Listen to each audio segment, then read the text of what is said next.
Yo guys, we've done cage by cage tours with the whole reptile zoo before. Today I'm going to do something a little bit different. I want to go kind of cage by cage, but I also want to talk about what each of those animals mean to me more than ever, right? Let's of course start with Ivy here. You know, she's in shed right now, so can't take her off. But you guys know how much Ivy means to me. I mean, she is one of the most incredible animals I've ever owned. I always say that she's my favorite snake I've ever owned in my entire life. All my anacondas, Ariana, Verde, of course Ivy. There's just something special about Ivy that just makes it so amazing. And of course, you know, we're getting ready for a bunch of events today, so Connie's working. We're just going to keep on going. You know, Helen is an interesting animal to me because she kind of gave me that hope thing, right? You know, and right now that's what I need is a lot of hope. When she was born without eyes, we didn't know if she would make it. And we actually assist fed her for like 6 months before she started taking food on her own. And now she's thriving like you can't believe. And again, she's that animal here at the Reptarium that really bridges the gap, right? When people come in and are a little bit afraid of things, they oftentimes will hold Helen because she's cute, she's small. And of course, because she doesn't have eyes, people think she's not looking at them, so she's not going to bite them or something like that, so they feel safe. So Helen is definitely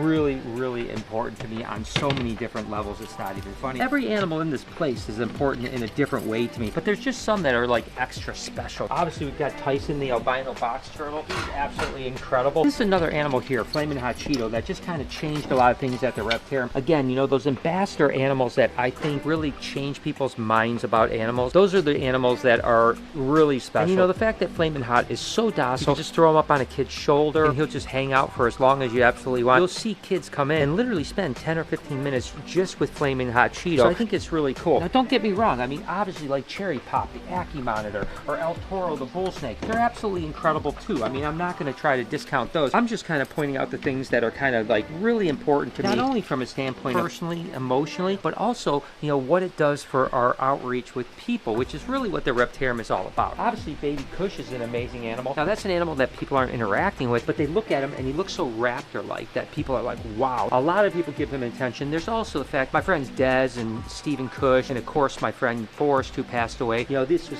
their animal, and the fact that they donated it to the Reptarium, it's just really special to me. Of course we have Perdita. I mean, Perdita is an interesting animal, right? Because she was bought specifically for the Reptarium. And I think that makes it super special, right? When I got her, I thought of like, this is an animal that's going to go into my reptile zoo. You know, this was before I actually had things getting built, but we were already deciding it. I mean, she was just pure white with a dot or two of black on her. And the fact that she's kind of grown into this absolutely beautiful animal. And there's no doubt that when people come to the Reptarium, literally one of the animals they ask about every single time is, can I hold Perdita? And I don't think it's a bad thing because she is such an incredible animal. She's so tame, so docile, and she is so absolutely beautiful. I wasn't just having animals to have animals, I was getting animals specifically for the Reptarium. And that was really cool. Speaking about an animal that is super cool, and of course we got just for the Reptarium. I mean, obviously I wouldn't have this animal if it wasn't for the Reptarium. Is it my guy Drogo? Geez, it is just absolutely incredible. I mean, look at how beautiful that animal is. And you know, I've always loved sloths. I've always wanted to get a sloth. But there's just something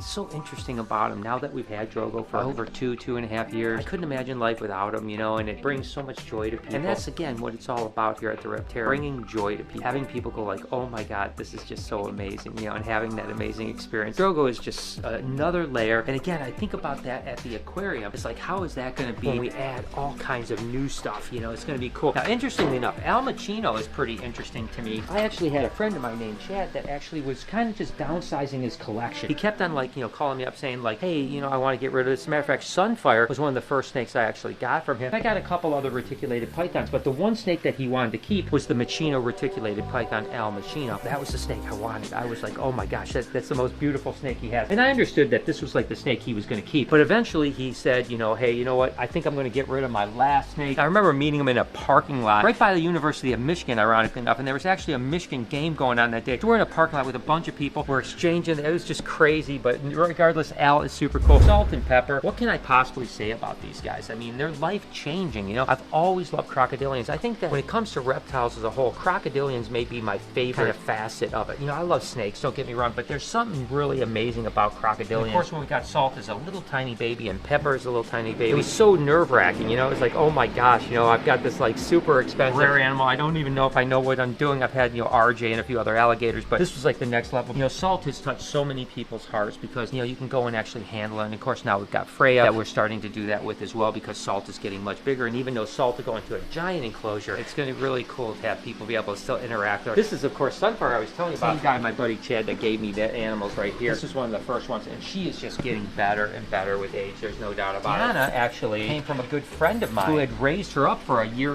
and a half. And he just needed to get rid of her because he didn't have enough room for her, right? And she just really came in and is just an amazing animal. Look at her bob her head. And that bobbing the head is literally her saying, pet me.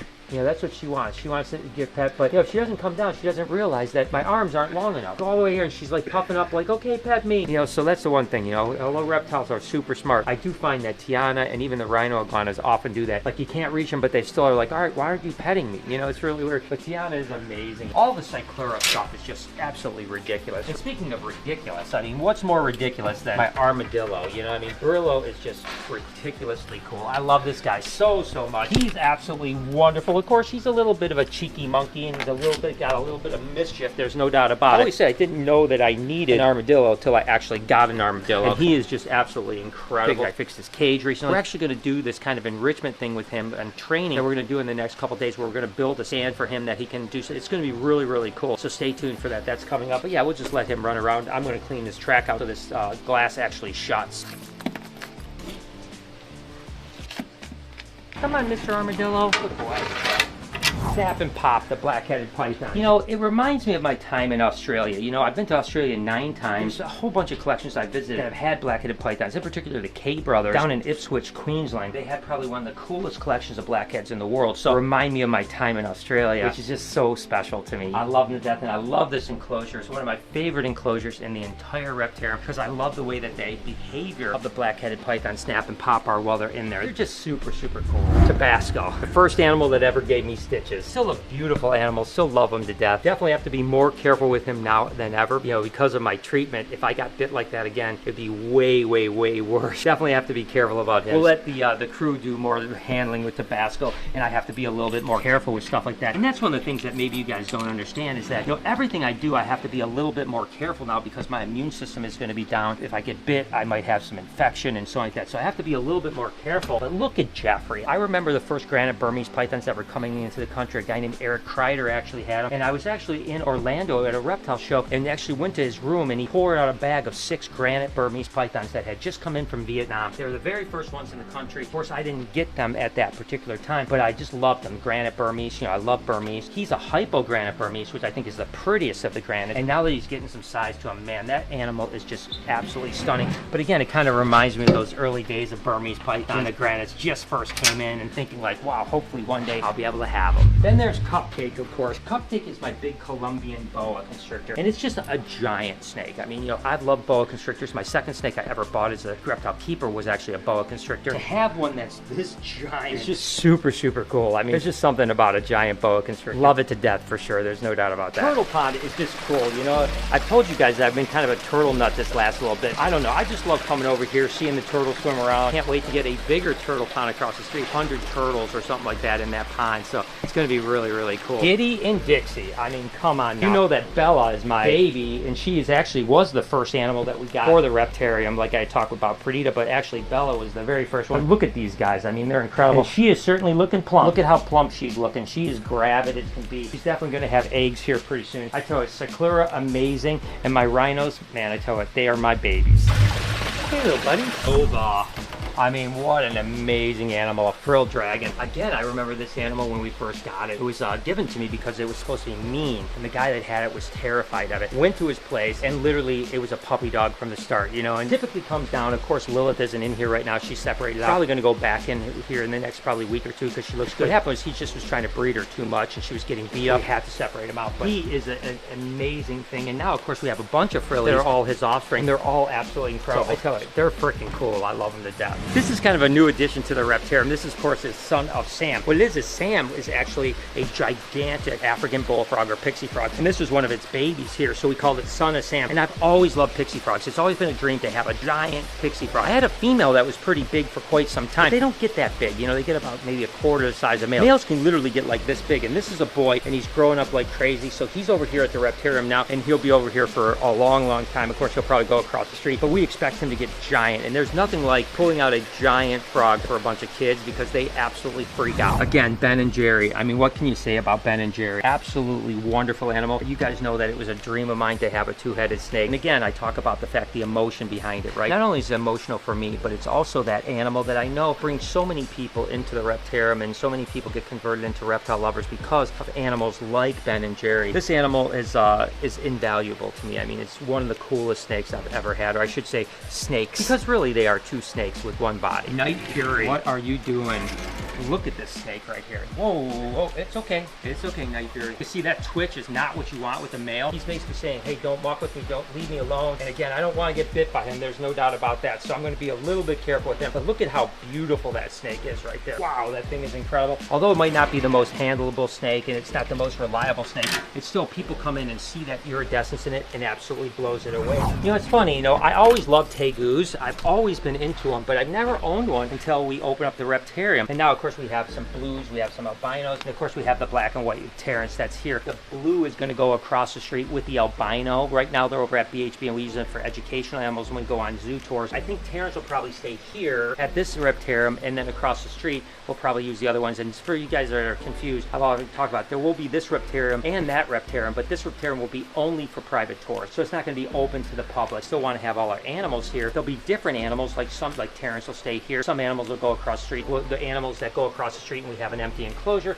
we're just going to replace with another animal. And that way, if someone wants to do a private event, they don't have to be there during open hours. Obviously, see Beetlejuice in the back there. It brings me back to my time in Australia, you know. Saw some Bell's face lace monitors in the wild, never caught them. Lots of normal lace monitors, which is basically the normal ones, right? And then the Bells have the white bands on them. It's a naturally occurring thing. It's kind of like a co-dominant, incomplete dominant thing. Pretty darn cool. There's no doubt about that. We have our new albino Freya, who's getting much better. She's still a little wiggly, and the more we work with her, the better she's going to get, and she's going to just continue to chill out. But it's a cool animal. Kids being able to come here, hold an albino alligator, it's just something that's really special, and that's the things that matter to me. And again, that's why I'm kind of doing this, is to talk about the things that are just kind of really important to me, make the biggest impact when I take out for kids and for other people. And of course, you know, a big lychee gecko is certainly one of them. I mean, whenever you take that out and you actually feel the feel, you know, it's just interesting. The feet have like this kind of grippy feel to them. This is very velvety, soft, almost like suede or something like that. You put this into someone's hand and they're immediately like, oh my gosh, did not expect it to feel this way. An animal that makes a lot of impact, not to mention, hey, it's a giant gecko. I mean, giant geckos are impressive. You know, and although Carl, the emerald tree boa, isn't going to come out and actually interact with people, it's still a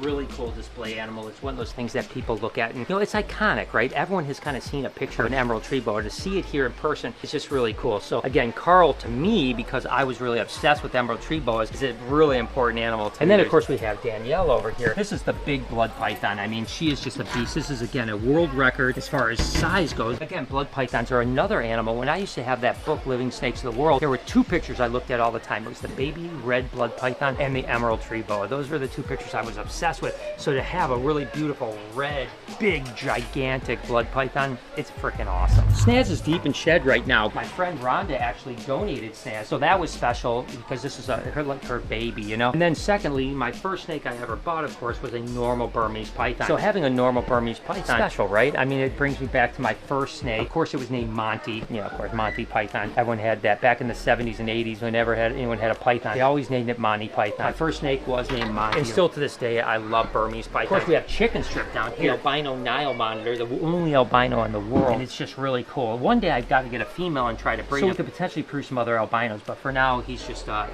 beautiful animal, and he's getting a lot better. I'm not gonna lie. Pinocchio, the Baron's Racer. Now, I love Baron's Racers. I have a handful of them, but I tell you what, there's something really cool about this particular one. He loves to run around. He loves to interact with people. And actually, he was also a donation from my friend Lindsay, who actually bought him for me, which was pretty cool. As he gets bigger, he's going to get cooler and cooler. And the fact that he's super docile makes it really cool. It's just a really interesting animal, and I love it to death. Again, what can I say about Joker? It's another one of those animals that creates a reaction. When someone touches this, it feels so different than they expect. They're like, oh my gosh, that doesn't even feel like a snake. What's the deal with that? I love the scaled stuff. You guys know I love the scaled stuff. Cool to have this on display. And Joker, he's just an amazing animal. He's so cool, so placid, so friendly. Look at my Sudan plated lizards.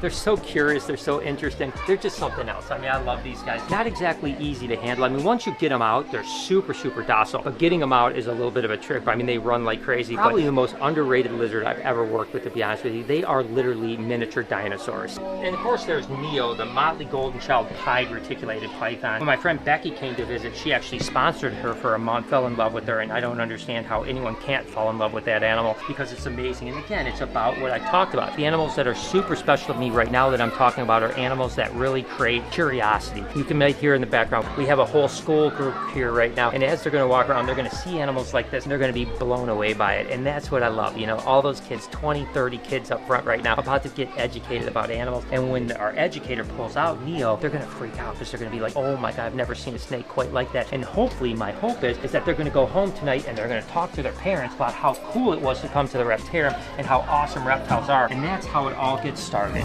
Look at this snake right here. Again, night fury-ish with that iridescence. Again, one of the rarest pythons on the planet when it comes to actual just normal pythons without mutations. I mean, it's just an incredible animal, and as it's getting bigger, it's just getting better and better. Dream animal. I still all the time look at this snake and can't believe that I actually have it. I mean, this animal is literally life-changing, you know. I got him, he was about a year old, and he was just absolutely crazy. I mean, and he was actually really docile, but he still was a little bit tentative, so we had to work with him quite a bit. But now that he's been here for a few years, this animal comes out all the time. It's like a little dinosaur. It's absolutely incredible. And again, you see the kids' reactions. They come up, they're like, oh my gosh, it's like a dinosaur. There's not a lot I can say about that I haven't already talked about. I mean, she was the first animal that we got for the reptarium. Lori bought it for me, and I remember the first night I had her, she literally slept under my pillow in a hotel room. Bonded from that moment on, and she became so amazing to me. And I spent so many thousands of hours just playing with her over the years. And again, I always say, you know, I've said it a million times, that Diddy and Dixie are like our dogs, where you take them out, they want to come out. She's more like a cat, where sometimes she comes down, sometimes she doesn't. It depends on what she thinks, but she always knows I'm here. She always comes over,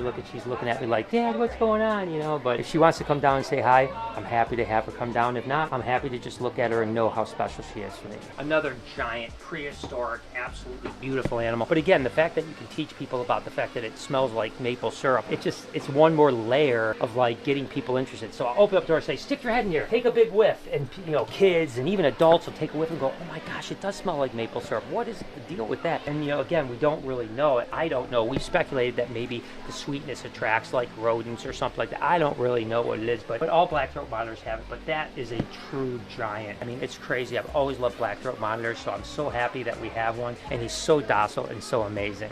And then there's Toothless, another monitor. And the thing that's interesting about him is that this was the first monitor I got as a baby to raise up. It was only like 7 or 8 days old when we got it. Kevin McCurley over at New England Reptile actually produced it. And when he produced the clutch of eggs, I said, I want a black dragon. He literally wrote BHB on that egg. And when that egg hatched, that egg was mine, and that was Toothless. So Toothless is, again, super docile. You know, even more so than Elvis, right? Because like I said, we got Elvis, he was a year, and he was a little twitchy, a little bit afraid of people a little bit. Now he's almost perfect. But Toothless has never had that fear, because day one, we worked with it constantly, confident around people. It's just amazing. And when we take it out, I mean, kids could do anything to it, and it doesn't matter at all. It just like goes like, I mean, it's just a cool animal. Of course, my two-headed turtles are much like my two-headed snake, Ben and Jerry, right? It's about, you know, getting people to be like, what in the heck? You know, kids will come in here just like that, are screaming in the background right now, all excited about reptiles, and they'll see and they'll be like, two-headed turtles, and they'll just freak out about it. And I just think it's super cool. So again, there's going to be a really cool display for these guys across the street, much bigger display, kind of, you know, maybe even an opportunity for people to feed them and stuff like that, whereas this doesn't have that. You can only get to these from the back. We want to have a front opening cage so that people could actually maybe take them out more. We can interact with them more, because again, those are animals that really spark people's interest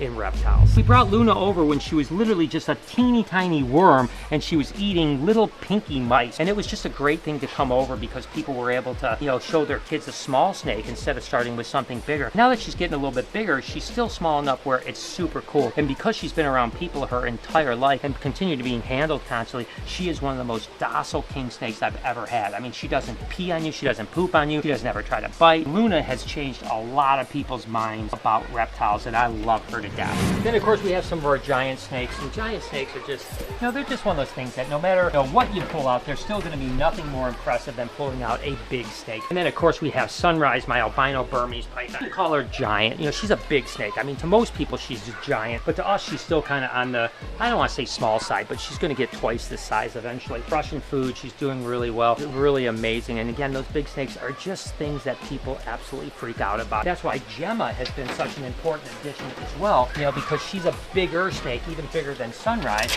and we can pull her out, dead right now, but we can pull her out and she's absolutely incredible. And then there's one layer up from there. Again, we had Lucy that was giant, but you couldn't pull Lucy out, right? Now we have Juliet that you can actually pull out and people can interact with, which is really amazing. And again, just, you know, you bring out a snake like that, I don't care who is around, they are freaked out because it's one of the biggest snakes they're ever going to see in their entire life. To be able to interact and know that she's super docile, she's been an unbelievable great addition, and I'm so blessed that we have her. Then of course we've got our tortoises. We got Matilda, a dinosaur, right? You let Matilda walk around this place like we do sometimes when we're open, and kids and even adults freak out about it because you just got this big, gigantic, you know, close to 200-pound tortoise that's one day going to be 400 or 500 pounds. It's just so impressive. And don't get me wrong, I think Big Mama and Steve are really cool too because they're smaller and kids aren't as intimidated by it, so it's really cool. And then of course we have Bowser. You know, Bowser is just, you know, there's something about an alligator snapping turtle, especially when he's out with his mouth open. People love it. A lot of times they don't even think he's real, right? I mean, they're like, that's not real. And then I move him around, he's like, oh my God, it is real. It's a giant turtle, you know? It's only 115 pounds. One day could maybe get 200 pounds, so it's gonna get more and more impressive. He's gonna move over into a much larger enclosure across the street, so I can't wait to do that. So basically, that is the rundown of the animals that are really special here for me at the Reptarium. Every animal is special, but I wanted to highlight the ones that really make a difference to me. I know are making a difference getting other people excited about reptiles. Hope you guys enjoyed today's video. If you did, there's a playlist that you can watch all kinds of videos. You can also hit that subscription button. It would mean a lot to me. Also, hit that like button while you're down there. Have a wonderful day, Reptile Army. Remember, be kind to someone, and I promise I'll see you in the next one.